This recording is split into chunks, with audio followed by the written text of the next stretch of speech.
Assalamualaikum warahmatullahi wabarakatuh. Perkenalkan, nama saya Laila Nesutu Munawarah dengan NIM 7211419031. Di video kali ini saya akan menjelaskan bab 7 Sistem Informasi Manajemen terkait pengembangan sistem. Untuk materi yang pertama terkait pendekatan sistem. Jadi para ilmuwan manajemen atau spesialis manajemen itu berusaha mencari cara-cara efektif dan efisien untuk memecahkan suatu masalah. Dari situ tercetuslah pendekatan sistem. Jadi pendekatan sistem adalah serangkaian langkah-langkah pemecahan masalah yang memastikan bahwa suatu masalah telah dipahami, solusi-solusi alternatif telah dipertimbangkan, dan bahwa solusi yang dipilih itu telah berhasil. Dari pendekatan sistem sendiri, itu ada urutan langkah-langkahnya, ada tingkah langkah-langkah. Yang pertama, upaya persiapan, kedua, upaya definisi, dan ketiga, upaya solusi. Untuk upaya persiapan, ada 3 langkah lanjutan. Yang pertama, melihat perusahaan sebagai suatu sistem. Yang kedua, mengenali sistem lingkungan perusahaan tersebut. Yang ketiga, mengidentifikasi subsistem perusahaan. Nah, untuk upaya definisi ada 2 langkah. Yang pertama, melanjutkan dari tingkat sistem ke tingkat subsistem, yang mana dari general ke sub yang lebih spesifik. Yang kedua adalah menganalisis urutan sistem dari bagian tertentu. Nah, untuk upaya solusi sendiri ada 5 langkah. Yang pertama, mengidentifikasi solusi-solusi alternatif. Kedua, mengevaluasi solusi alternatif tadi, apakah masih ada yang harus ditambahkan. Ketiga, memilih solusi yang terbaik dari beberapa solusi yang disampaikan, itu akan dipilih beberapa. Kemudian mengimplementasikan atau menerapkannya. Yang terakhir, menindaklanjuti untuk memastikan keefektifan solusi tersebut. Selanjutnya adalah siklus hidup pengembangan sistem. Siklus hidup pengembangan sistem atau System Developing Life Cycle atau SDLC adalah aplikasi dari pendekatan sistem bagi pengembangan suatu sistem informasi. Untuk SDLC sendiri ada tahap-tahapannya. Yang pertama perencanaan, kedua analisis, ketiga desain, keempat implementasinya, dan terakhir adalah penggunaannya. Jadi pekerjaan-pekerjaan di samping yang tahap-tahap tadi itu mengikuti pola yang teratur dan dilaksanakan secara dari atas ke bawah. SDLC tradisional seringkali disebut pendekatan air terjun atau waterfall approach. Selanjutnya yaitu prototyping. Jadi prototype adalah satu versi dari sebuah sistem potensial yang memberikan ide bagi para pengembang dan calon pengguna bagaimana sistem akan berfungsi dalam bentuk yang telah selesai, dan proses tadi itu disebut prototype.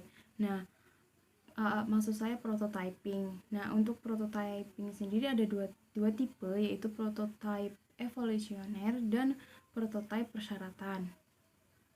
Untuk prototype sendiri memiliki daya tarik. Ada beberapa. Yang pertama, membaiknya komunikasi antar pengembang dan pengguna. Dua, pengembang dapat melakukan pekerjaan lebih baik dalam menentukan kebutuhan pengguna.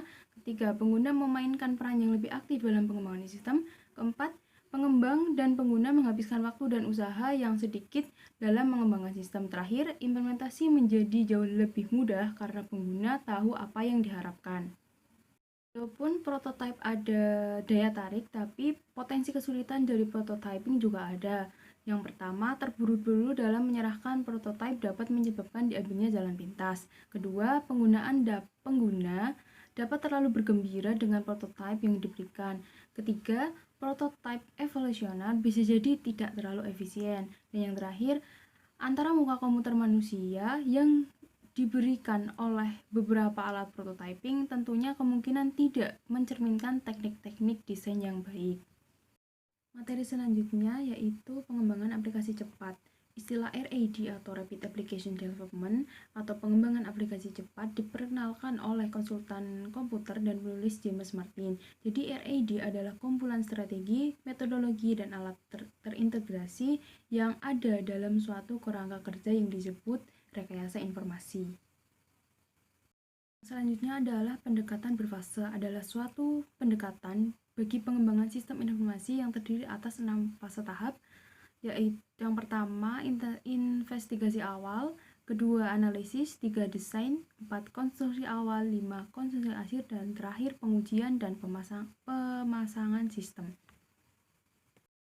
Selanjutnya yaitu desain ulang proses bisnis atau business process redesign atau BPR adalah proses pengerjaan ulang sistem atau yang disebut juga rekayasa ulang. Jadi inisiasi strategi proyeksi BPR. Jadi BPR memiliki potensi pengaruh dramatis pada perusahaan dan operasinya, hingga proyek-proyek seperti ini biasanya dicetuskan di tingkat manajemen strategis. Yang pertama yaitu terkait rekayasa terbalik, dua rekayasa ulang, dan terakhir yaitu pemilihan komponen-komponen BPR. Selanjutnya yaitu menempatkan SDLC tradisional, prototyping, RAD, pengembangan berfase, dan BPR dalam perspektif. Semuanya adalah metodologi, cara-cara yang direkomendasikan dalam mengembangkan sistem informasi. Selanjutnya yaitu alat-alat pengembangan sistem. Pendekatan sistem dari berbagai siklus hidup. Pengembangan sistem adalah metode atau cara-cara yang direkomendasikan dalam memecahkan masalah-masalah sistem. Selanjutnya yaitu pemodelan proses. Ada 3, yaitu diagram arus data, yaitu penyajian grafis dalam sebuah sistem yang mempergunakan 4 simbol untuk mengilustrasikan bagaimana data mengalir melalui proses-proses yang saling terhubung. Yang kedua yaitu kasus penggunaan, adalah uraian naratif dalam bentuk kerangka dari dialog yang terjadi antara sistem primer dengan sistem sekunder. Yang terakhir yaitu kapan menggunakan diagram arus data dan kasus penggunaan seringkali disebut selama tahap-tahap investigasi awal dan analisis dari metodologi pengembangan berfase. Selanjutnya yaitu manajemen proyek. Ada 3 yaitu steering committee. Sistem informasi manajemen adalah jika membentuk steering committee dengan tujuan mengarahkan penggunaan sumber daya komputasi perusahaan. Kedua, kepemimpinan proyek. Tanggung jawab akan detail pekerjaan jatuh ke tangan tim proyek. Tim proyek meliputi semua orang yang ikut berpartisipasi dalam pengembangan sistem informasi. Yang terakhir, dukungan bagi manajemen proyek. Selain sistem manajemen proyek berbasis peranti lunak seperti Microsoft Project, dukungan juga dapat diperoleh dari internet. Yang terakhir yaitu mengestimasi biaya produksi. Metode ini kurang lebih mengandalkan pada 3 komponen. Yang pertama, informasi mengenai sistem tertentu yang sedang dibuat dan orang yang akan melaksanakan pengembangan. 2, pengembangan historis. Yang ketiga yaitu pengetahuan mengenai proses pengembangan peranti lunak dan alat-alat dan teknik serta outputnya. Oke, sekian video dari saya. Semoga bermanfaat. Apabila ada kesalahan mohon maaf. Wassalamualaikum warahmatullahi wabarakatuh.